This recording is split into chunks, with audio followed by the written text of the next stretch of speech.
يدركه بعد الحمم ولا يناله غوص الفطن. ثم الصلاة والسلام على أشرف الأنبياء والمرسلين حبيب قلوبنا وطبيب نفوسنا وشفيع ذنوبنا سيدنا ومولانا أبي القاسم محمد. اللهم صل على محمد وآل محمد وعجل فرجهم وآل بيته الطيبين الطاهرين المعصومين المظلومين لا سيما بقية الله في الأرضين صاحب العصر والزمان خليفة الرحمن إمام الإنس والجان ولعن الله أعداهم أجمعين إلى يوم الدين.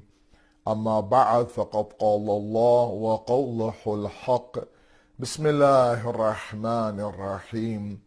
شهر رمضان الذي أنزل فيه القرآن هدى للناس وبينات من الهدى والفرقان. صدق الله العلي العظيم. اللهم صل على محمد وآل محمد وعجل فرجهم.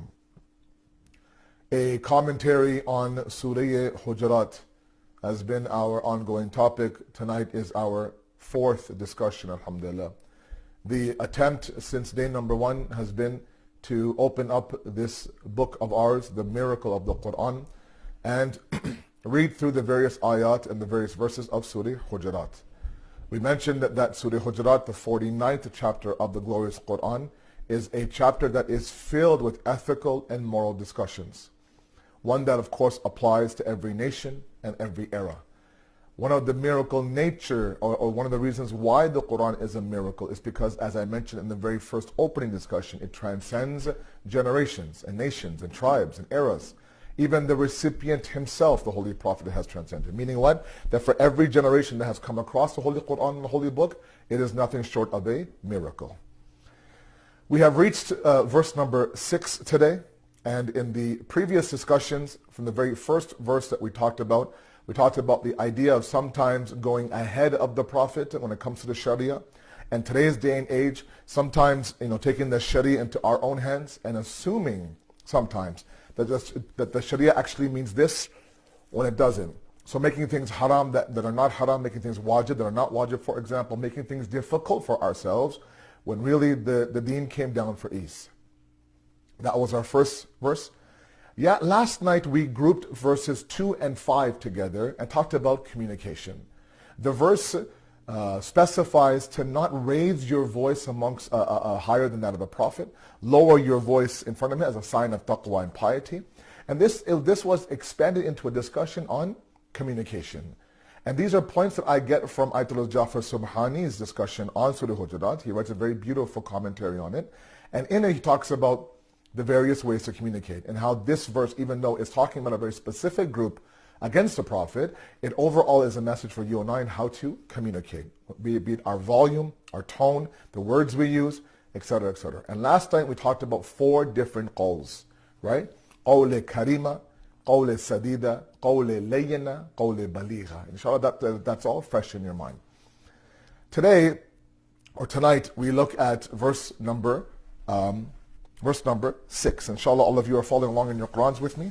Surah Hujurat, verse number 6. Another very beautiful discussion and a very important one, especially given this day and age. I chose Surah Hujurat of all the surahs for a reason.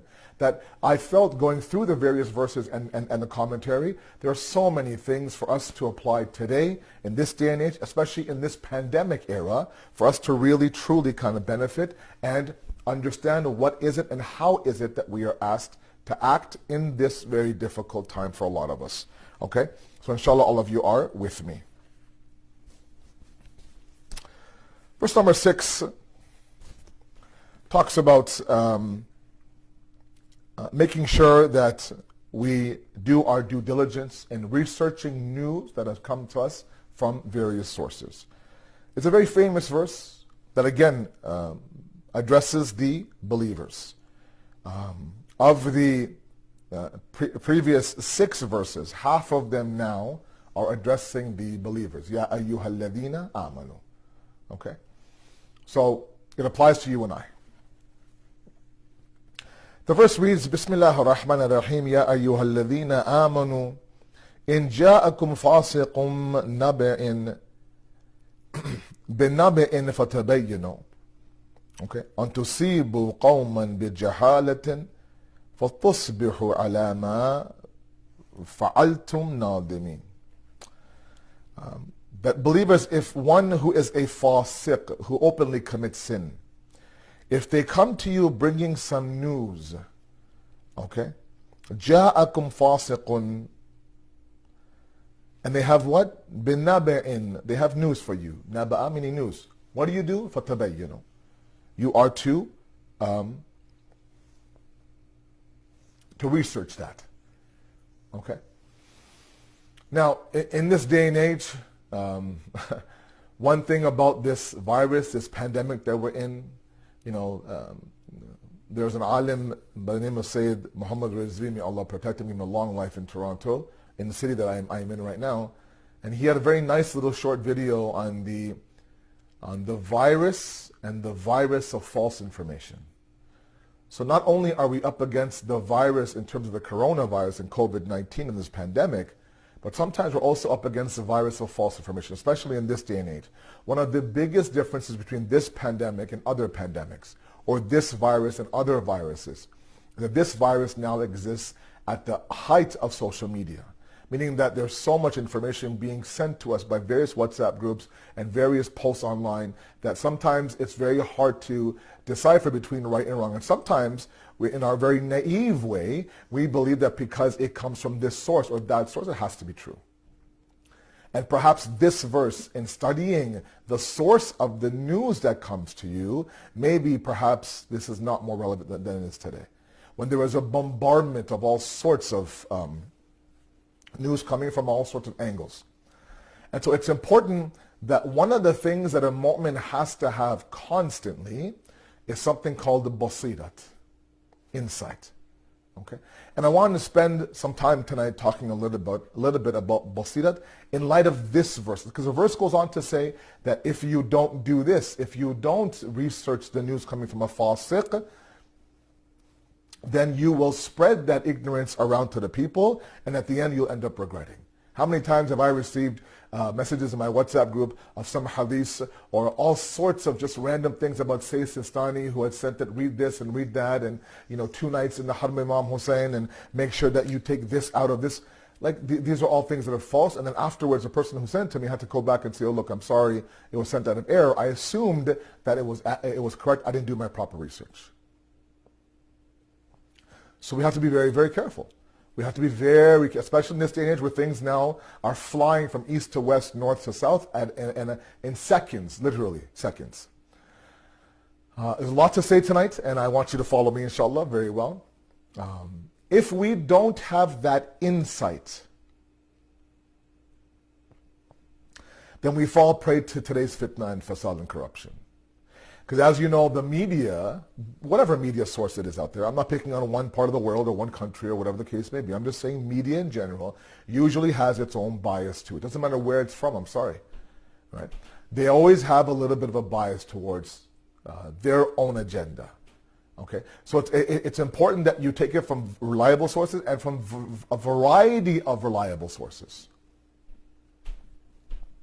to ensure that we don't fall prey into the idea of the jahalat that verse number 6 of Surah Hujurat talks about. Okay? It's vital that we end up doing that. Okay? Otherwise, like I said, the ending of the verse talks about the fact that you could be who? فَعَلْتُمْ نَادِمِينَ. You can be those who are what? Who are regretful. You feel remorse.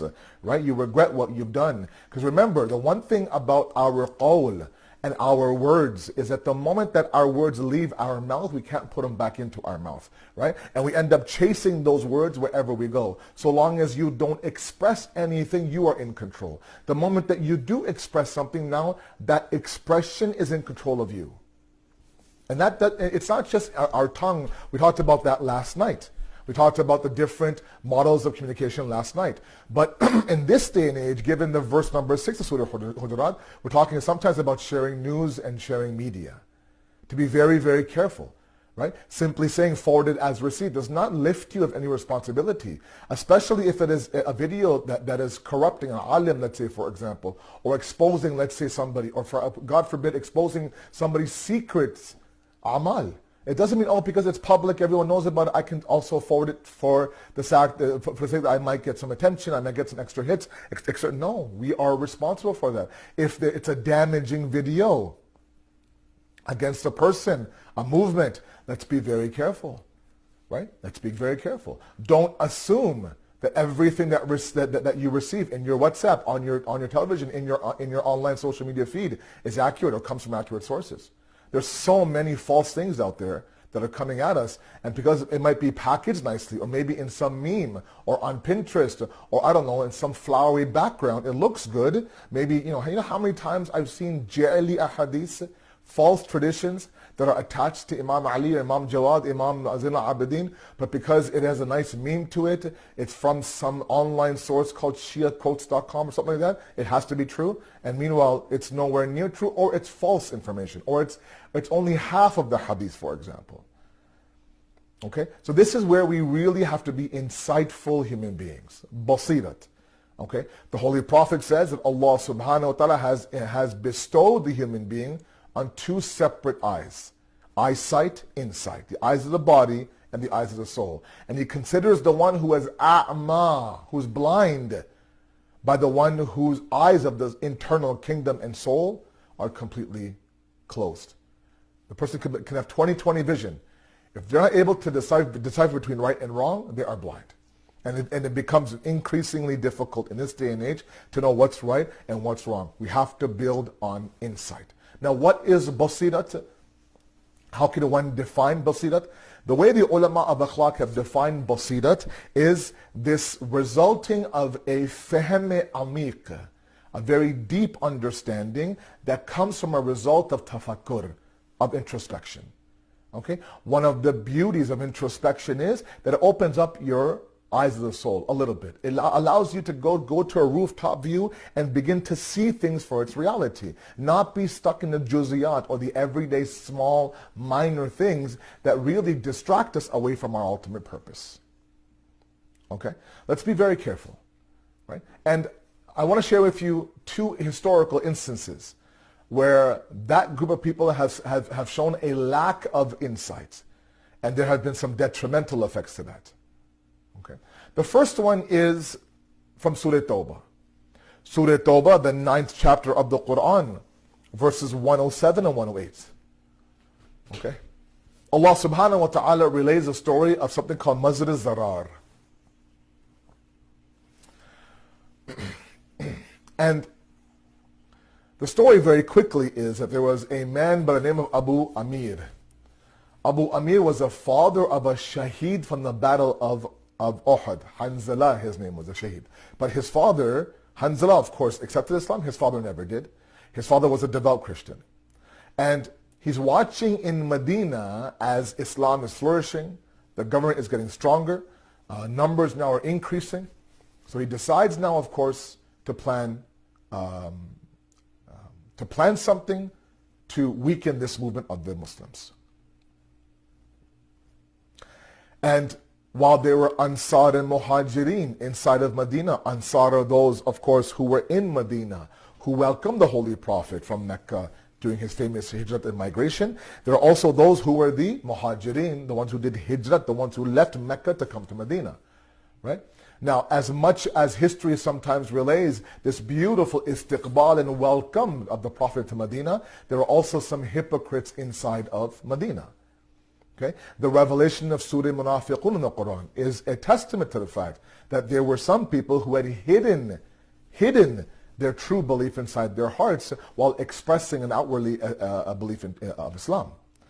Abu Amir realized that within the Ansar of the people of Medina, meaning namely the tribes of Khazraj and Aus, there were people who were hypocrites, who truly didn't believe in the Prophet's mission. And he targeted them for his plan. What was that plan? He planned with them that they are to construct a masjid across Masjid Quba. Masjid Quba is that masjid that was built first inside of Medina. The first thing the Prophet of Allah did when arriving in Medina was he built a masjid. He built a community. He built homes around that masjid. A lesson for you and I of the importance of a community. No doubt right now we're not in our masjids, and we wish we were. And maybe this, one of the beautiful things that might come out of this secluded month of Ramadan is for us to truly begin to appreciate the Islamic community that we have and those who are working towards it. Okay? I don't know about all of you, but I come from a very vibrant community, and the fact that, growing up almost every single year, I would have iftar with my fellow community members, and this year, for the first time, I don't have that luxury.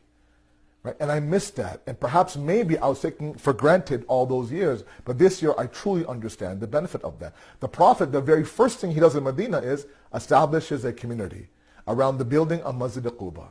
Now Abu Amir says to build a second masjid across the Masjid al-Quba, and during Salat time, open it as if you were praying Salat. But inside that masjid, you are to ploy and plan and sit there and scheme up some plans to destroy the Prophet and his mission. But all in the face of a masjid. So people would not for a moment guess that inside this masjid is actually a ploy to destroy the very deen of the Holy Prophet. Okay? So they accept this plan because they themselves were getting tired of the movement of Islam in Medina. And they approached the Holy Prophet. He was on the verge of going to Tabuk as a journey.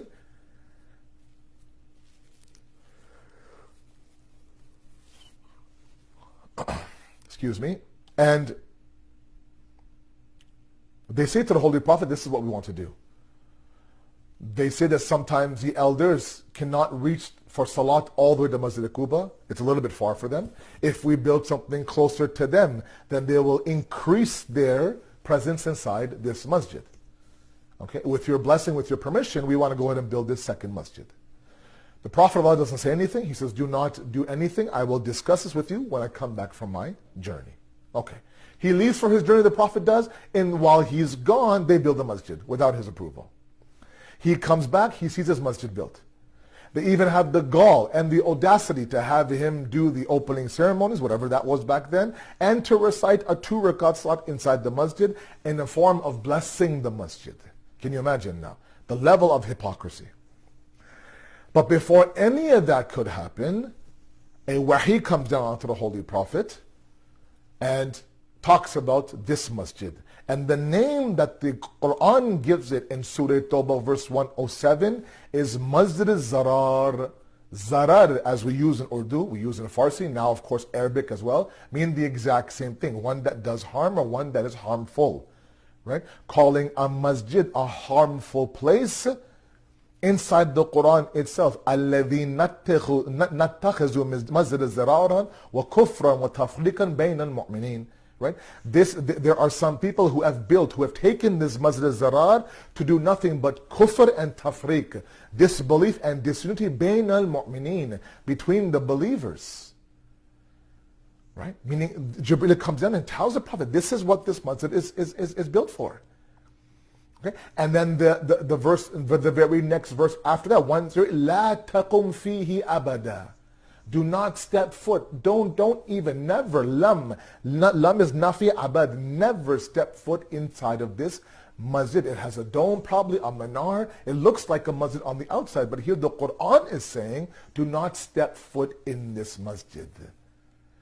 For a masjid, the base of the masjid is what? لِمَسْجِدٌ أُسِّسَ عَلَى تَقْوَى مِنْ أَوَّلِ يَوْمٍ. The Quran says that masjid, the base of any masjid, the foundation, the bunyad, right? The asas of any masjid is taqwa. When? مِنْ أَوَّلِ يَوْمٍ. From the very first day it should be built on the base of piety and taqwa, not kufr and tafriq, as the Quran mentioned in the verse previous. And the hukam came down to what? To burn this masjid down. To burn this masjid down. Can you imagine now? If you and I were there and this hukam comes down, the Prophet now commands people to go and burn this masjid down, how would you and I react? Tell me. The Prophet of Allah is saying, and as we know, nothing comes out of this man's mouth except for a wahi from Allah subhanahu wa ta'ala. except for the command through Jibreel from His Almighty. So we know this is a command from Allah subhanahu wa ta'ala, nothing else.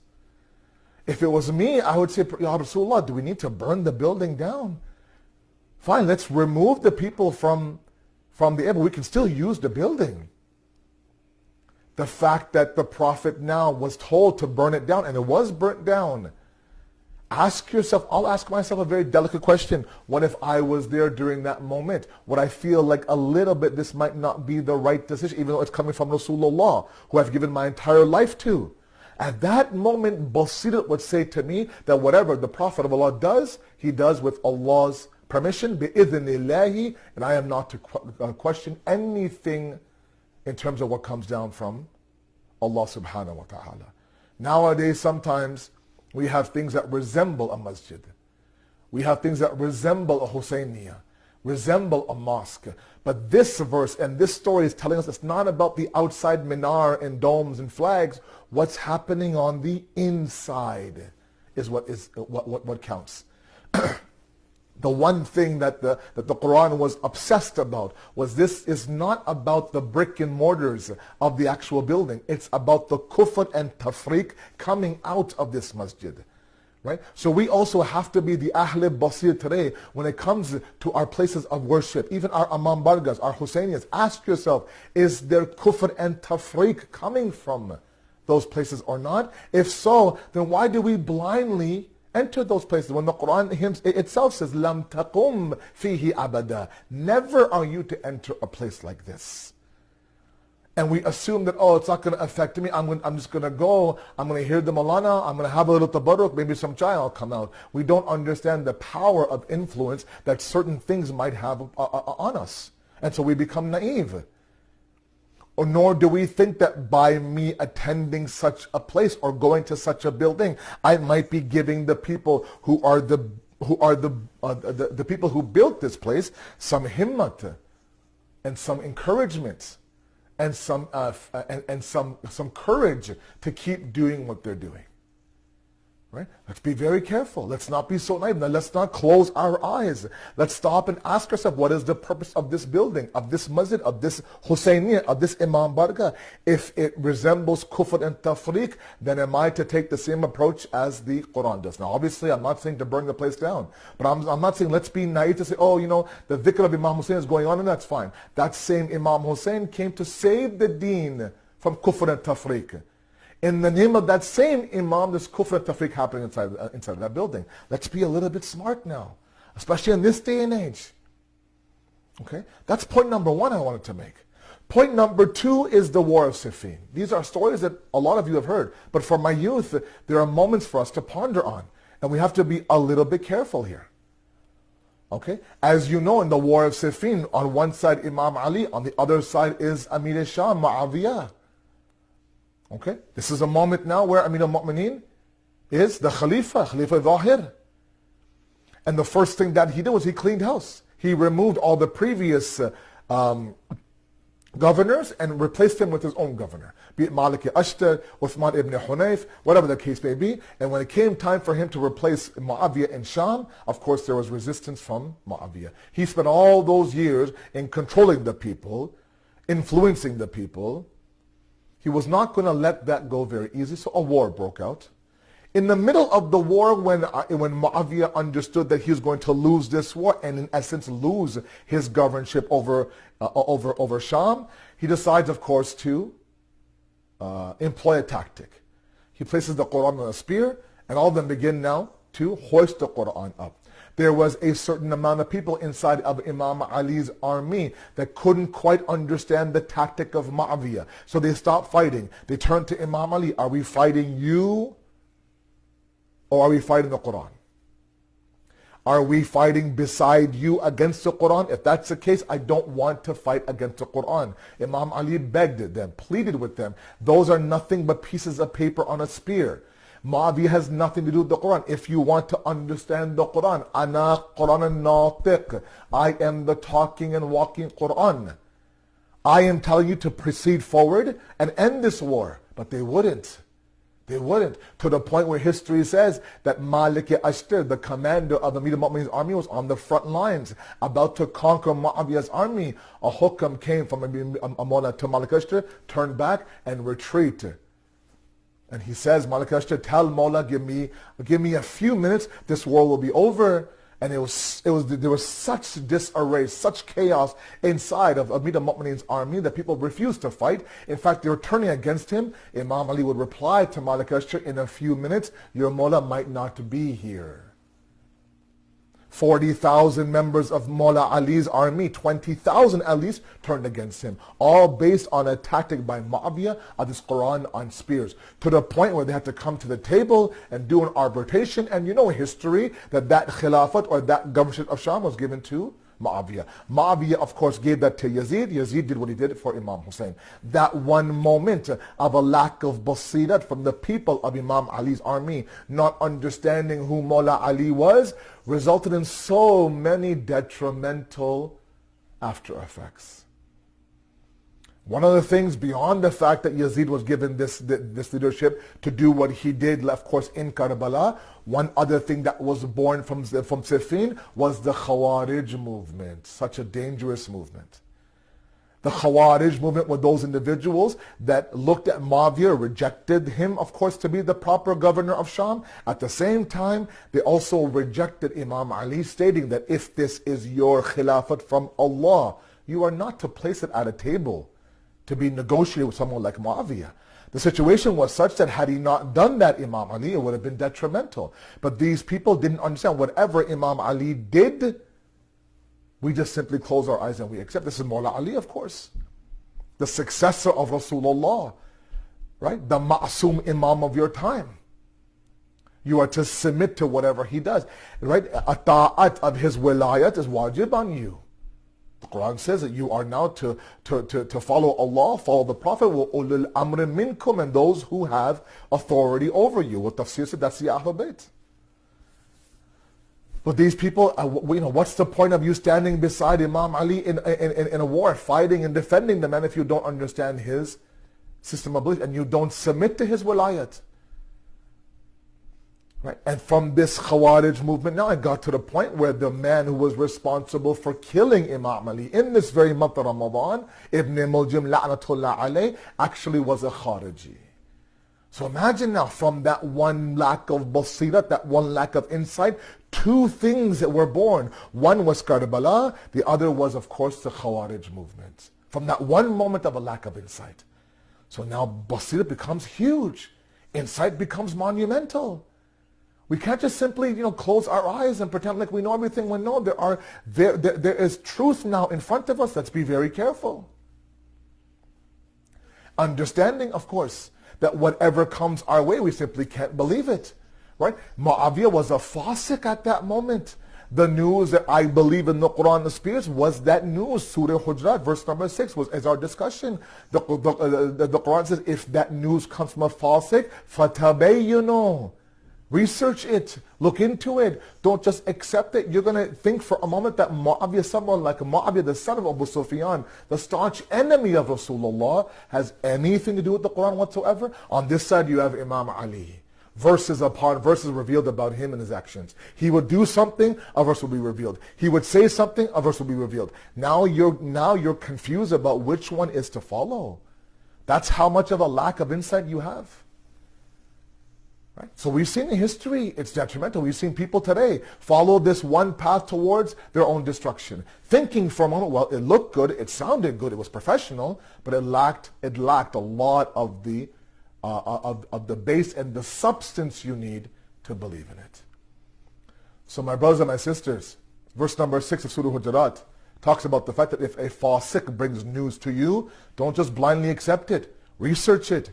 God forbid that you fall prey to that ignorance and you begin to spread that news everywhere. You'll be amongst those who are the nadimin, who are the guilty ones, who are the regretful ones, who have remorse. Now you go around putting out your fire. I'm sorry I said this. I'm sorry I sent it. Please, I ask you very humbly, in this day and age where information is flying from every corner onto our phones, please be very careful what you share.